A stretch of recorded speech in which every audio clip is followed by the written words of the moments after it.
Good morning dear student. हम लोग magnetism का टॉपिक क्लियर करेंगे।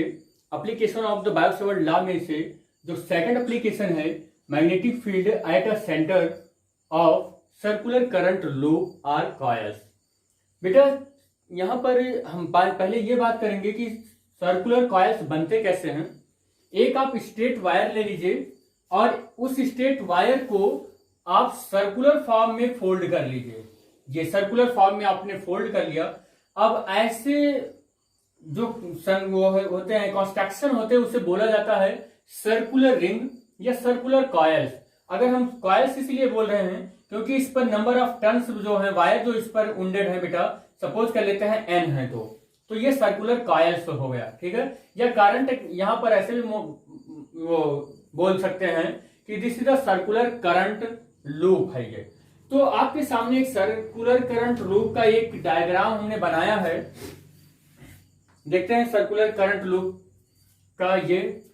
तो यहां पर बेटा देख रहे हैं कि एक एल लेंथ की एक हमने वो ली थी, वायर लिया था, और एल लेंथ के वायर को हमने इस फॉर्म में फोल्ड किया और इस तरीके से फोल्ड किया कि हर एक करंट सिगमेंट का, ये कह सकते हैं कि एलिमेंट, वो जो सिगमेंट हमने इसको इन्फिनिटी स्मॉल सिगमेंट में डिवाइड किया है, हर एक एलिमेंट का डिस्टेंस इससे आर डिस्टेंस पर है। तो हमारा फर्स्ट जो अजम्पशन है वो मैं पहले लिख देता हूं कि यहां पर इस सर्कुलर कॉइल्स को इन्फिनिटी स्मॉल पीसेस में डिवाइड कर लेंगे। वो ऐसा इसलिए करते हैं बेटा क्योंकि हर एक पॉइंट पर हमें चार्ज की डेंसिटी सेम चाहिए।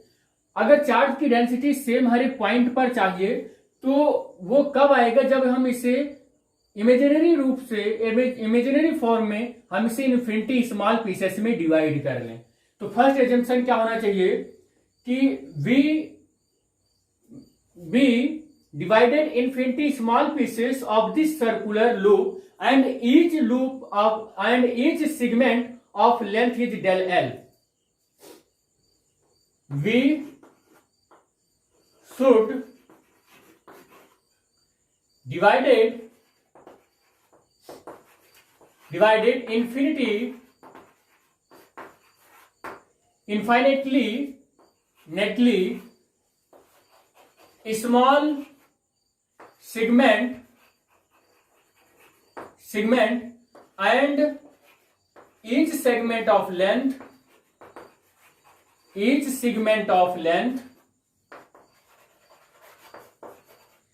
dl। हर एक सेगमेंट की जो लेंथ होगी बेटा dl होगा। ये हमारा फर्स्ट अजम्पशन होना चाहिए। इस सर्कुलर लूप के लिए हमें जो मैग्नेटिक फील्ड का फार्मूला जनरेट करना है एट द सेंटर O पर। दूसरा हमारा अजम्पशन क्या होना चाहिए बेटा, इसमें द ईच सेगमेंट, ये जो आपने सर्कुलर रिंग को बहुत सारे डेल एल सेगमेंट में डिवाइड किया है, each segment has the same distance from the centre. तो हर एक सेगमेंट का जो डिस्टेंस है सेंटर से वो सेम है। The distance, the perpendicular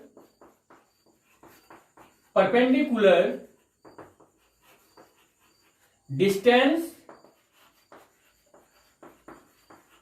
of each segment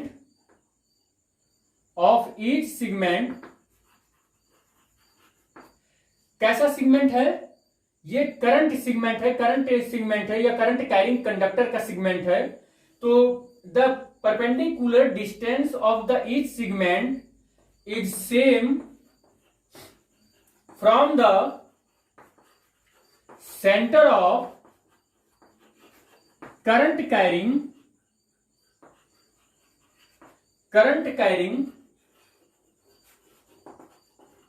circular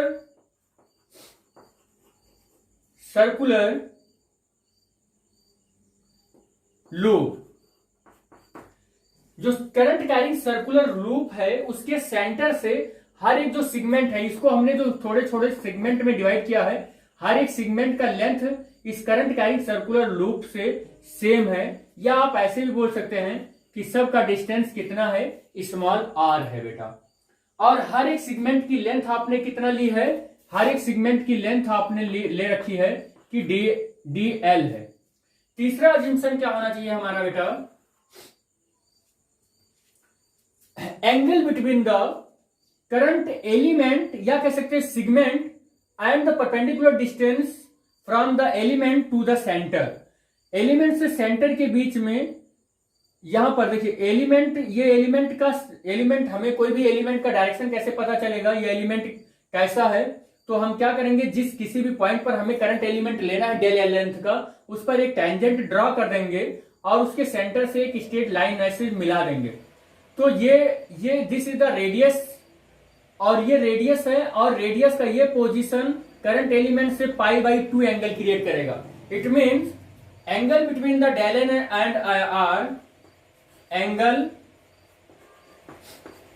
between the del L and R is π/2, और ऐसे भी लिख सकते हैं थीटा और फाई से नोट कर रहे हैं, चलिए ऐसे theta is equal to 90 degree, इसको थीटा से हम नोट कर सकते हैं, तो theta is equal to 90 degree.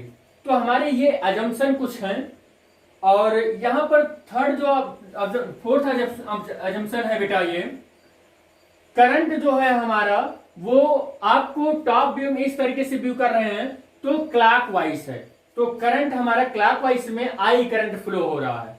तो इस तरीके से करंट कैसा है आपका, क्लॉकवाइज है, क्लॉकवाइज कहां से है बेटा, ये इन टॉप व्यू, इन टॉप व्यू का मतलब है रिंग ऐसे है, हम ऊपर से ऐसे देख रहे हैं, ये रिंग है, ऊपर से ऐसे देख रहे हैं, ये रिंग को ऊपर से देख रहे हैं, तो क्लॉकवाइज है, ये क्लॉकवाइज। अब इस पर हम सारी चीजों को जान गए बेटा कि इसका रेडियस आर है, और इसको हमने इन्फिनिटी स्मॉल सेक्शन में डिवाइड कर दिया है, हर एक सेक्शन की लेंथ डेल एल है, और हर एक सेक्शन जो यस कहते हैं, हर एक सेगमेंट जो डेल एल लेंथ का है उससे centre of the circular loop का जो डिस्टेंस है वो सब का स्मॉल आर है। इसमें आई करंट फ्लो हो रही है, यानी कि आई करंट हर एक सेगमेंट में फ्लो हो रही है। तो इस सिचुएशन में हम इस पर बायो सेवर्ट का लॉ अप्लाई करेंगे, बेटा, तो del V is equal to mu naught upon 4 pi I del L cross R upon R cube, ये फार्मूला होता है। डेल वी या D B is equal to mu naught upon 4 pi I del L cross R को हम बेटा open करेंगे या A cross B के प्रोडक्ट से ओपन करेंगे, तो del L are sign theta आएगा अपॉन आर क्यूब, और यहां से एक आर कैंसिल हो जाएगा, DV equal to mu naught upon 4 pi I D L sine R square, यहां से आर स्क्वायर हुआ, एक आर से कैंसिल होकर साइन थीटा है बेटा, और थीटा की वैल्यू हमने यहां पर बताया कि ये 90 डिग्री है, तो साइन 90 डिग्री की वैल्यू बेटा DV is equal to mu naught upon 4 pi I del L R square. अब बेटा साइन 90 डिग्री यहां पर देखिए आप, हर हमने इसको इतने छोटे छोटे पीसेस में डिवाइड किया कि ये छोटा सा जो एलिमेंट है वो इस सेंटर से मिलाने वाली जो इसको लाइन डेल एल को मिला रही है परपेंडिकुलर होते हैं, और ये परपेंडिकुलर का मतलब theta is equal to π/2 or 90 degree है, साइन 90 डिग्री की वैल्यू 1 होगी। तो इस तरीके से इस छोटे एलिमेंट की वजह से इस सेंटर पर जो मैग्नेटिक फील्ड जनरेट होकर आया है वो इतना है। Del V is the magnetic field due to the small element del L at the centre पर इस डेल एल की वजह से इतनी मैग्नेटिक फील्ड आ गई जनरेट होकर। अब हम देखें कि इसे डेल एल एल लेंथ में हमने डिवाइड कर दिया, डेल एल को ऐड करोगे एल लेंथ आ जाएगा। तो टोटल को अगर हम इंटीग्रेट कर लें डेल एल को, तो total magnetic field at the centre due to the wire which is the length of small L, तो इसकी वजह से टोटल मैग्नेटिक फील्ड आ जाएगा सेंटर पर। तो इंटीग्रेट कर लेंगे तो ये बी आ जाएगा mu naught upon 4 pi I by R square और डी एल एल। यहां पर डेल एल को इंटीग्रेशन करेंगे। बेसिकली ये जो सर्कुलर कॉइल्स या लूप है ये एल लेंथ के रॉड से या एल लेंथ के वायर से ही बना हुआ है। तो इसको इंटीग्रेट करेंगे बेटा, तो B equal to mu naught upon 4 pi I, ये एल हो जाएगा, इंटीग्रेशन होगा बेटा तो, और आर स्क्वायर, ये हमें फार्मूला मिल जाएगा। या कह सकते हैं कि this is the magnitude of the magnetic field at the centre due to the circular loop or the coils. तो यहां पर कॉइल्स या सर्कुलर लूप की वजह से ये मैग्नेटिक फील्ड है।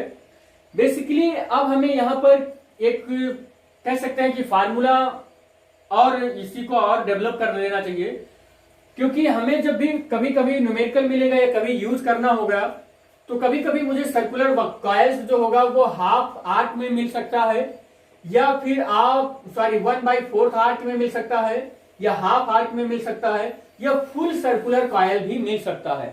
तो हमें यहां पर तो एल है, तो जब भी आपको ऐसा मिले 1/4, 1/2, 1 या पूरा फुल सर्कल मिले, तो इसके लिए आपको मैग्नेटिक फील्ड कैसे कैलकुलेट करना है, इसके लिए आपको केस लगाना है इसमें। तो केस फर्स्ट हो जाएगा इसमें, केस फर्स्ट, या केस फर्स्ट से पहले देखें कि if where L is the length of wire which is bent to create the circular coil, और क्रिएट किया गया यहां पर एक सर्कुलर कॉइल, उसी वायर एल लेंथ के वायर को बेंट करके एक सर्कुलर कॉइल्स बना दिया गया बेटा। तो where L is the length of the wire है। अब आप सोचो कि एल लेंथ की वजह से यहां सेंटर पर कितना एंगल क्रिएट हो रहा है। सपोज कर लेते हैं एल लेंथ वायर की वजह से सेंटर पर जो एंगल क्रिएट हो रहा है वो मेरा बेटा फाई है। इट मींस फाई क्या है, angle subtended by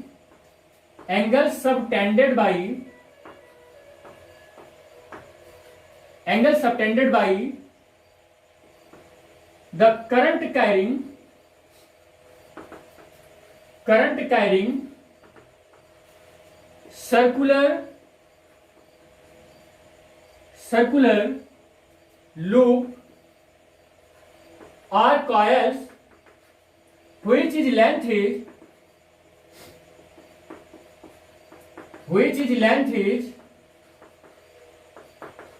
small l। तो फाई क्या है, angle subtended by the circular current carrying circular loop or coils which is length of L. जो फाई है इस सर्कुलर करंट कैरिंग कंडक्टर की वजह से, यहां पर आपको लिख दिया गया करंट कैरिंग सर्कुलर लूप। जो करंट कैरिंग सर्कुलर लूप है इसके सेंटर पर कितना एंगल बना रहा है वो एंगल है फाई। इट मीन्स हम एक फार्मूला यहां पर लिख दें तो ज्यादा अच्छा रहेगा कि एंगल इज इक्वल टू क्या होता है बेटा, angle is equal to arc upon radius, और अगर इस आर्क ने एल लेंथ के आर्क ने इस सेंटर पर फाई एंगल क्रिएट किया है बेटा, तो फाई इक्वल टू आर्क हमारा कितना हो जाएगा एल, और रेडियस इस एल लेंथ के आर्क ने जितना रेडियस बना रखा है वो रेडियस हमारा है स्मॉल आर। तो यहां पर phi equal to L by R या L equal to phi R भी आप पुट कर सकते हैं इस फार्मूले में। तो वीडियो को पॉज करके बेटा नोट कर लीजिए। अच्छा, यहां मैं थोड़ा भी जगह बता देता हूं। B equal to mu naught upon 4 pi into I, और एल की प्लेस पर बेटा आर स्क्वायर, हम फाई आर लिखेंगे, आर से आर कैंसिल हो जाएगा। B equal to mu naught upon 4 pi I upon R into phi. Basically हमें जो फार्मूला मिलेगा वो ये मिलना चाहिए, क्योंकि ये स्टैंडर्ड भी है, क्योंकि हमें जब इसका 1/2, 1/4, 2/3 आर्क की वजह से एंगल सबटेंड होगा at the centre of O of this circular ring, तब हमें यही फार्मूला आपको लगाना पड़ेगा कि ये फार्मूला क्या क्या होगा। तो फाई यहां पर क्या है कि सपोज कर लेते हैं कि एक सिगमेंट है, उस सिगमेंट की वजह से इस पर जो सेंटर बन रहा है, तब यहां पर यह फार्मूला ज्यादा आपको अच्छे से कह सकते हैं मदद करेगा, हेल्प करेगा। और टोटल जो सर्कुलर लूप है उसकी वजह से उसका भी मैग्नेटिक फील्ड इसी फार्मूले से हम कैलकुलेट कर लेंगे। तो आप इस फार्मूले को याद रखेंगे तो ये बेसिक फार्मूला, इसी से सारा कैलकुलेट होकर आ जाएगा। यहाँ पर फाई क्या है बेटा, वो इस सर्कुलर वायर की लेंथ ने सेंटर पर कितना एंगल क्रिएट कर रखा है वो एंगल है, ठीक है। आई इस सर्कुलर लूप में कितना करंट फ्लो हो रहा है वो है, आर इस सर्कुलर लूप का रेडियस है, B is the magnetic field. This is the magnitude of the magnetic field at the centre due to the circular current carrying coils or loop, ठीक बेटा। तो ये आपका magnitude of the magnetic field का formula आ गया। अब हम इस पर एक दो केस लगा के देखते हैं। वीडियो को पॉज करके बेटा आप नोट कर लीजिएगा।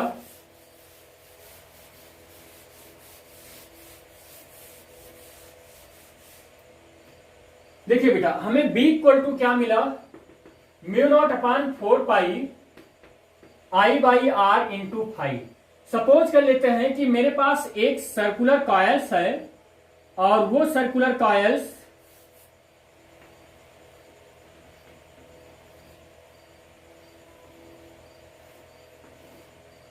सिर्फ 1/, देखिए ये आपका, इसको हम डिवाइड कर दे रहे हैं 4 पार्ट में, 1 2 3 4 पार्ट में डिवाइड कर दे रहे हैं।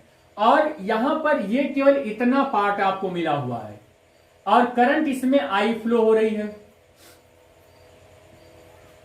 अब ये आपका वायर हो गया और इसकी वजह से इस सेंटर पर कितना एंगल क्रिएट हो रहा है, वो एंगल यहां पर फाई होगा। इस वायर की वजह से यहां पर कितना एंगल क्रिएट हो रहा है सेंटर पर, वो एंगल फाई होगा। और इस वायर की या इस सिगमेंट की वजह से सेंटर पर मैग्नेटिक फील्ड आपको कैलकुलेट करना है। तो ये फार्मूला आपको बहुत हेल्पफुल होगा बेटा। कैसे होगा कि जब 1/4 आपको मिल गया है तो angle subtended by this segment at the centre phi equal to 1/4, क्योंकि ये क्या है, एक सर्कल का 1/4 है और एक सर्कल टोटल सेंटर पर कितना एंगल क्रिएट करता है, 2π। It means this segment is angle subtended at the centre O 1/4 into 2π, हाई इज इक्वल टू π/2। इतना एंगल ये सबटेंड करेगा एट द सेंटर। तो मैग्नेटिक फील्ड का जो फार्मूला आएगा बेटा केस फर्स्ट में, B μ0/4 इंटू I/R, और फाई की जगह पर बेटा हमने π/2 हमें रखना है। तो यहां से क्या होगा, पाई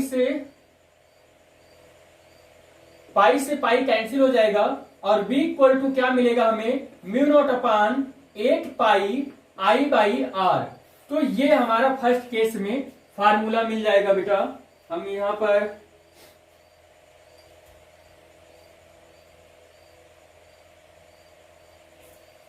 आगे इसी का सेकंड केस देखते हैं। वीडियो को पॉज करके बेटा नोट कर लीजिएगा ये।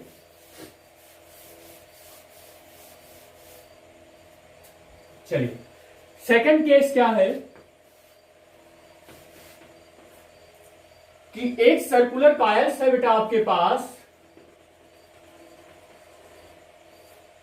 और अब आपका ये सर्कुलर कॉइल्स को हम 4 पार्ट में डिवाइड कर दें तो देखें कि ये अगर हाफ सर्कल क्रिएट हो रहा है, हाफ सर्कल, तो आपका इस सेंटर पर मैग्नेटिक फील्ड क्या होगा इस हाफ सर्कुलर कॉइल्स की वजह से। Find the magnetic field, magnitude of the magnetic field at the centre O due to the half circular coils or loop. तो half circular coils or loop की वजह से O पर मैग्नेटिक फील्ड आपको calculate करना है। तो याद रहे फाई इक्वल टू हाफ है तो 1/2 हो जाएगा, हाफ सर्कल है, और हाफ अगर फुल यहां पर रोटेट करता तो 2π, यानी कि 2π/2 करेंगे तो इस हाफ सर्कल की वजह से जो एंगल सबटेंड हो रहा है वो हमें कैलकुलेट होकर आ जाएगा, फाई इक्वल टू पाई हो जाएगा। तो यहां से आप देख रहे हैं कि हाफ सर्कुलर कॉइल्स जो सेंटर पर एंगल क्रिएट करता है वो पाई होता है, और यहां से जो इस हाफ सर्कुलर कॉइल्स की वजह से सेंटर पर मैग्नेटिक फील्ड है बेटा वो B equal to mu naught upon क्या था, 4 पाई, फार्मूला क्या था बेटा, mu naught upon 4 pi I by R into phi, यही तो मिला था हमें। तो यहां पर फाई की जगह पर क्या रखेंगे आप, mu naught upon 4 pi into I upon R, और ये फाई की वैल्यू बेटा आप पाई रखेंगे, पाई से पाई कैंसिल हो जाएगा, B equal to mu naught upon 4 I by R. तो ये आपका magnetic field at the centre O due to the half current carrying circular coils. तो half current carrying circular coils की वजह से सेंटर पर ये मैग्नेटिक फील्ड आ जाएगा, B equal to mu naught upon 4 I by R. इसी तरीके से बेटा अगर हम एक केस और लगाएं, केस ये है कि पूरा का पूरा सर्कल की वजह से मैग्नेटिक फील्ड सेंटर पर क्या होगा। केस थर्ड ये है कि टोटल वायर ऐसे, तो सेंटर पर कितना मैग्नेटिक फील्ड होगा, it means a complete current carrying loop. ठीक है, find the magnetic field at the centre O due to the complete current carrying loop. तो complete current carrying one loop के लिए अगर हम एंगल देखें तो फाई इक्वल टू क्या होता है बेटा, 2 पाई। फाई इक्वल टू क्या होता है, 2 पाई। और तब इस कंडीशन में सेंटर पर जो टोटल सर्कुलर लूप की वजह से मैग्नेटिक फील्ड आ जाएगा वो बी इक्वल टू कितना आएगा, mu naught upon 4 pi I by R, और फाई की जगह पर बेटा हमें क्या रखना है, 2 पाई, और पाई से पाई कैंसिल, 2 से 4 कैंसिल हो गया, और बी इक्वल टू कितना आ जाएगा, mu naught upon 2 I by R. This is the magnitude of the magnetic field due to the complete circular wire. Complete circular wire की वजह से ये मैग्नेटिक फील्ड है बेटा एट द सेंटर, और जो ये कंप्लीट सर्कुलर वायर है वो सेंटर पर बेटा फाई इक्वल टू कितना एंगल क्रिएट करता है, 2 पाई एंगल क्रिएट करता है। This is the third property of the current carrying circular loop. तो करंट कैरिंग सर्कुलर लूप का ये थर्ड प्रॉपर्टी है बेटा। अब फोर्थ प्रॉपर्टी देखते हैं, या केस फोर्थ देखते हैं। सपोज कर लेते हैं कि यहां पर बेटा हमारा जो करंट कैरिंग सर्कुलर कॉइल्स है या लूप है वो नंबर ऑफ टर्न्स n है। सपोज कर लेते हैं नंबर ऑफ टर्न्स कितने हैं, n है। ये इस तरीके से सपोज कर लेते हैं कि नंबर ऑफ टर्न्स कितने हैं। If the number of turn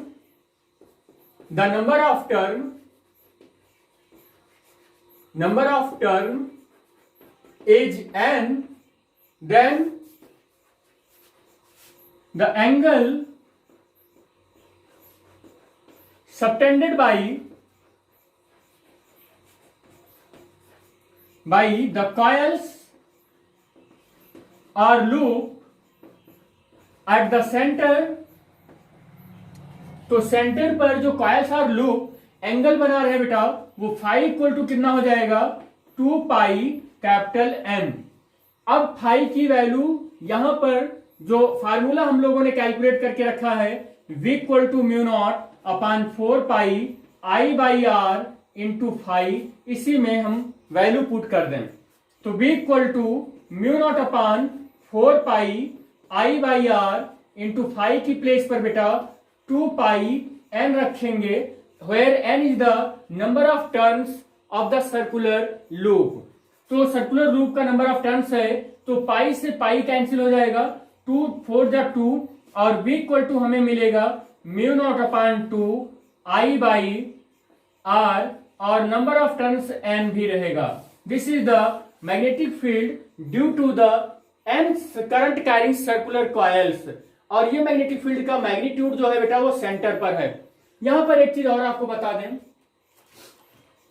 अभी बेटा हम देख रहे हैं कि ये हमारा जो करंट है वो करंट कैसा है, क्लॉकवाइज है।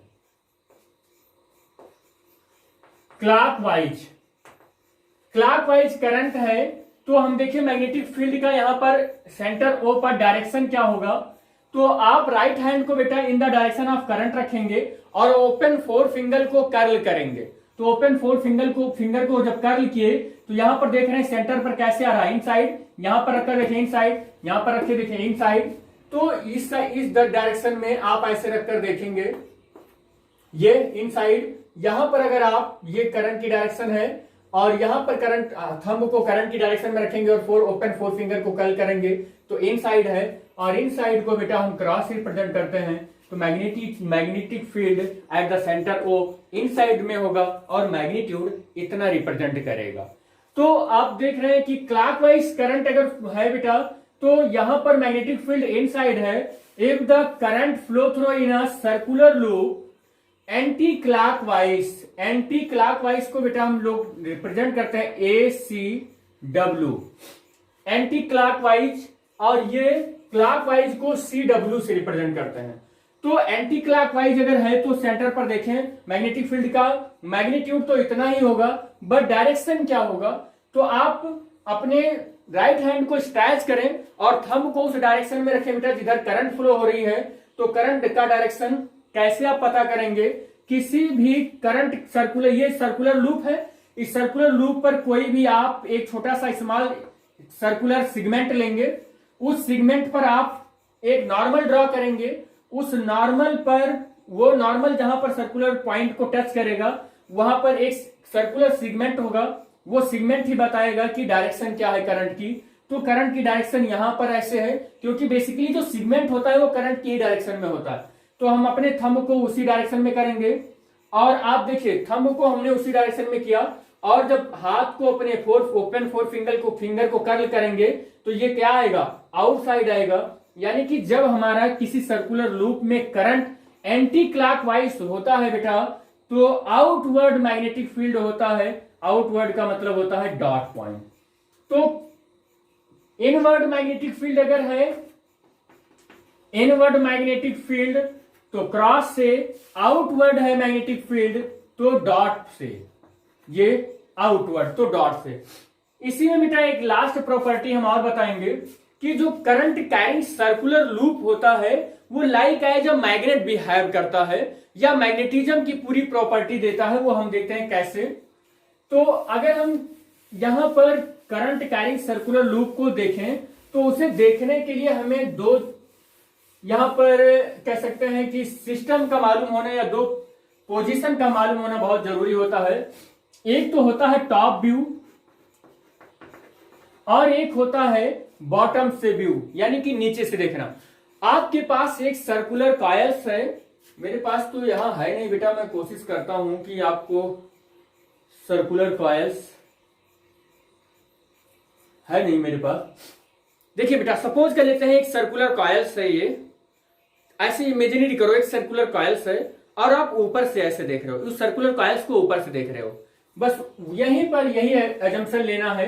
टॉप व्यू में अगर आप एक सर्कुलर कॉइल्स है और आप ऐसे देख रहे हो, सर्कुलर कॉइल्स को आप ऐसे देख रहे हो, ऐसे सर्कुलर कॉइल्स रखा हुआ है ऐसे देख रहे हो, या ऐसे रखा हुआ है आप ऐसे देख रहे हो, और करंट यहां पर क्लॉकवाइज है, क्लॉकवाइज यानी कि CW है। तो यहां पर इस पॉइंट पर अगर हम थंब रखें तो मैग्नेटिक फील्ड कैसा जा रहा है, मैग्नेटिक फील्ड इनवर्ड जा रहा है O पॉइंट पर। आप एक चीज देखो बेटा, करंट की डायरेक्शन ये है, मैग्नेटिक फील्ड इनवर्ड है, इनवर्ड मैग्नेटिक फील्ड इसमें एंट्री कर रहा है, इस सर्कुलर लूप में, जो सर्कुलर लूप है इसमें मैग्नेटिक फील्ड लाइंस क्या कर रहे हैं, एंट्री कर रहे हैं। मैग्नेटिक फील्ड लाइंस एंट्री कर रही है, इसमें मैग्नेटिक फील्ड लाइंस एंट्री कर रही है।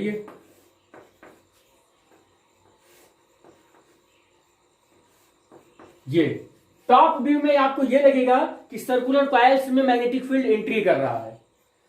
अब आप देखें कि अगर हम बॉटम के व्यू से देखें, इस सर्कुलर लूप को, अभी तक हम सर्कुलर लूप को ऊपर से देख रहे थे लेकिन सर्कुलर लूप को अब नीचे से देख रहे हैं, तो हमारा यही जो क्लॉकवाइज करंट है जो ऐसे फ्लो हो रहा था, नीचे हमें क्या लगेगा, वो एंटी क्लॉकवाइज है। या आप ऐसे देखें कि यहां पर नीचे इसी वाले में समझ लें कि जो मैग्नेटिक फील्ड लाइन इधर से एंट्री कर रही है, ऊपर से टॉप व्यू से आप देख रहे हैं एंट्री कर रही, वो नीचे से निकलेगा भी। इट मीन्स यहां से मैग्नेटिक फील्ड निकल रही है, पास हो रही है मैग्नेटिक फील्ड, बॉटम से नीचे से निकल रही मैग्नेटिक फील्ड। इसका कंपैरिजन एक मैग्नेट से करते हैं, नॉर्थ और साउथ। ये मैग्नेट है, मैग्नेट से मैग्नेटिक फील्ड क्या होता है बेटा? मैग्नेट से मैग्नेटिक फील्ड स्टार्ट होता है और साउथ में आके एंड होता है, या कह सकते हैं कि magnetic field lines are enters at the pole of the magnet, south at the pole of south, ठीक है, south pole of the magnet. तो मैग्नेट के साउथ पोल में एंट्री करते हैं और यहां से ये निकलते हैं। तो अब आप इस सर्कुलर कॉइल्स को आप देखो कि आप टॉप व्यू पर देख रहे हो तो मैग्नेटिक फील्ड लाइंस उसमें जाके एंट्री कर रहे हैं, और बॉटम से देखोगे तो निकल रहे हैं। तो मैग्नेटिक फील्ड लाइंस किस में एंट्री करते हैं? साउथ में। बॉटम से देख रहे हो तो निकल रहे हैं, इसका मतलब कि बॉटम वाला जो यहां पर बॉटम के व्यू से आप देखोगे तो सर्कुलर कॉइल्स का वो like as the magnet north pole रहेगा, ये नॉर्थ पोल रहेगा, इसके सर्कुलर रिंग के नीचे वाला नॉर्थ पोल लाइक बिहेव करेगा क्योंकि उसमें से मैग्नेटिक फील्ड लाइंस निकल रहे हैं। और टॉप से देखोगे तो मैग्नेटिक फील्ड लाइंस आके एंट्री कर रहे हैं। It means in the top view of the circular coils like as the south pole of the magnet. तो ये सर्कुलर कॉइल्स जो है like as the magnet property देती है, मैग्नेटिज्म की प्रॉपर्टी देती है, यानी कि मैग्नेट में जैसे साउथ और नॉर्थ पोल होते हैं वैसे एक सर्कुलर कॉइल्स अपने आप में एक नॉर्थ और साउथ पोल क्रिएट कर लेता है। इसे अगर हमें सिंबलिक फॉर्म में रिप्रेजेंट करना है क्लॉकवाइज करंट को बेटा, तो हम रिप्रेजेंट कैसे करते हैं? करंट की डायरेक्शन ये है, तो ये हमारा देखिए बेटा टॉप व्यू में ये समय करंट हमारा क्या कर रहा है, या कह सकते हैं मैग्नेटिक फील्ड लाइंस क्या कर रहा है? एंट्री कर रहा है। तो ये कैसा पोल लाइक बिहेव कर रहा है? साउथ। तो यहां पर क्या बनाएंगे हम? South. If the current, the direction of the current is the clockwise of the current carrying circular coils, then in the top view this is the behave of the south pole of the current carrying circular coils। तो circular current carrying circular coils का इन the top view में क्या magnetic force show करेगा? South pole show करेगा। और अगर हम देखें बेटा इसी में करंट की डायरेक्शन को चेंज कर दें, करंट की डायरेक्शन को चेंज करके एंटी क्लॉकवाइज ले आए, एंटी क्लॉकवाइज यानी कि ACW। तो आप देखें कि एंटी क्लॉकवाइज में, एक मिनट बेटा मैं देख लूं,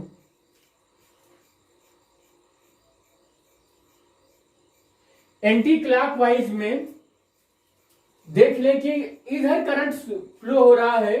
तो जब इधर करंट फ्लो हो रहा है तो यहां पर मैग्नेटिक फील्ड अगर आप फाइंड आउट करना चाहते हैं इस सेंटर पर O पर, इस पॉइंट पर, तो आपको थंब को direction in the direction of current रखना होगा और इस फोर फिंगर को आप कर्ल करेंगे तो देखेंगे यहां आउटवर्ड मैग्नेटिक फील्ड आ रहा है। देखिए आउटवर्ड मैग्नेटिक फील्ड आ रहा है, यहां भी आप हर एक पॉइंट पर देखिए मैग्नेटिक फील्ड आउटवर्ड आ रहा है, मैग्नेटिक फील्ड आउटवर्ड आ रहा है, मैग्नेटिक फील्ड आउटवर्ड आ रहा है। इट मीन्स यहां डॉट पॉइंट होगा, आउटवर्ड मैग्नेटिक फील्ड आएगा,